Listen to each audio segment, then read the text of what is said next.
There was this post on Reddit a while back. An old lady, suffering from many health issues and disorders for decades. Doctors, medicines, treatments, nothing really worked. Nothing even explained what was actually wrong with her. Turns out the real reason wasn't medical at all. She ended up going to a shaman, and he told her something doctors never would, that there was a spirit attached to her, living off her, feeding on her energy for years.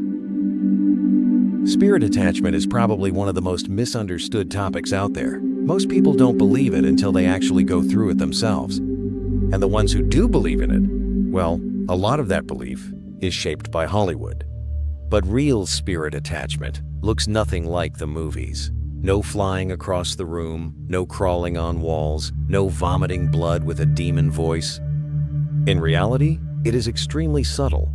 The person carrying an attached spirit most of the time has absolutely no idea. There are no dramatic signs. Life just feels off, heavier than it should be. But we cannot completely deny those extreme cases either.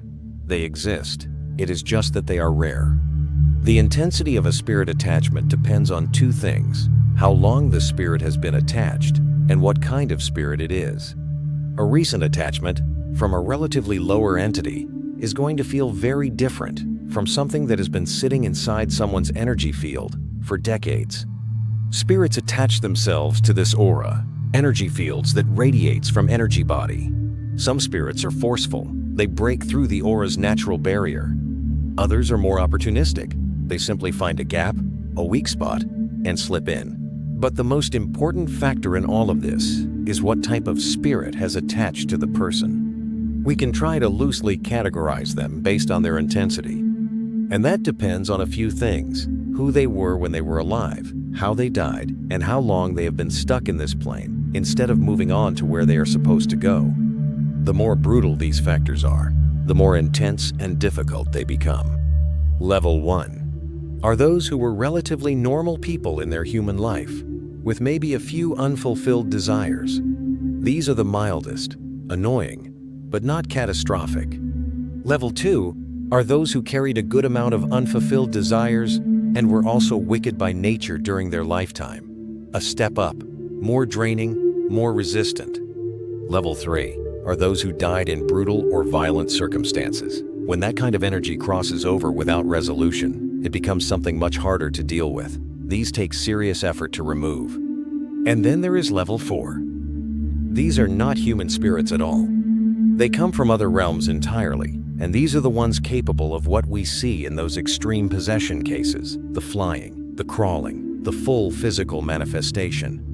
But full possessions like that are rare, 1 in a million. Level 1 and Level 2, those are happening around us far more commonly than most people would like to believe. A person visits a cremation ground, but he comes back home with more than just a grief.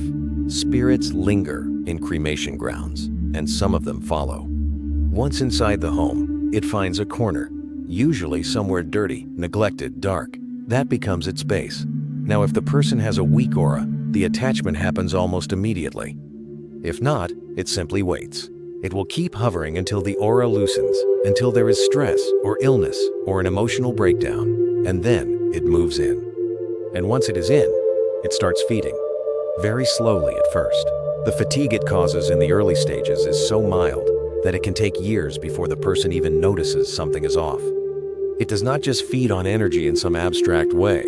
It eats what you eat. It drinks what you drink. It subtly consumes whatever the person consumes. It becomes woven into the person's existence without the person ever knowing. And as the level of the spirit increases, so does its ability to interfere. It can manipulate circumstances. It can alter situations. It can slowly push away the people close to its subject, isolating them further.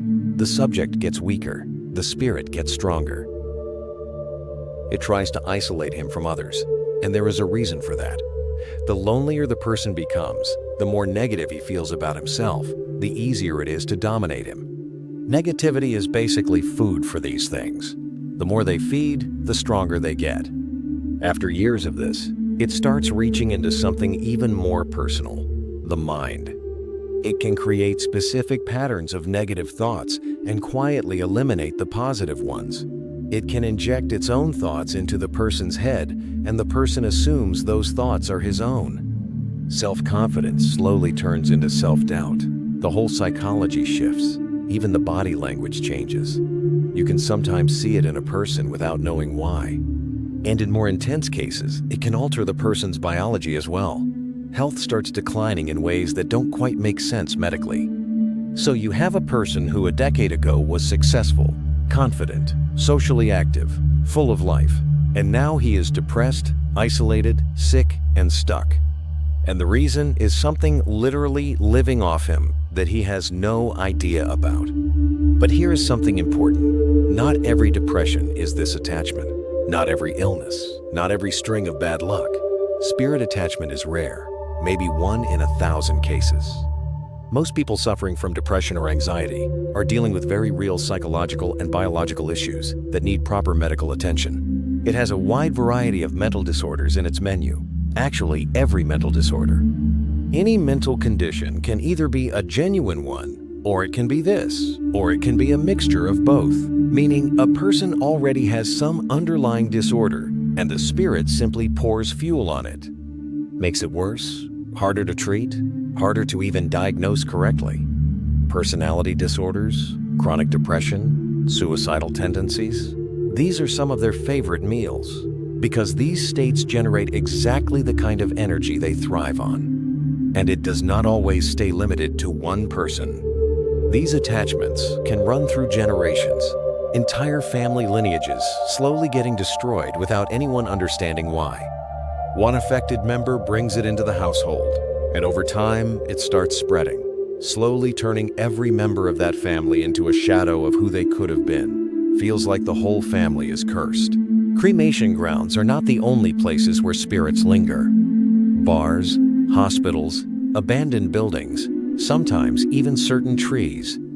These are all places where spirits exist and where an attachment can begin. Now, some people have a natural layer of protection, an ancestor who watches over the lineage, a genuine faith in the divine, a connection to something higher, archangels, whatever form that takes for the person. These things provide a buffer, a kind of a relief. But in the absence of all of that, it is just the spirit and the person. At the end of the day, though, this whole thing is karmic. Not everyone will face this in their lifetime. Not everyone is meant to. There has to be some kind of karmic bond between the subject and the spirit that brought them together, even if neither of them consciously chose it.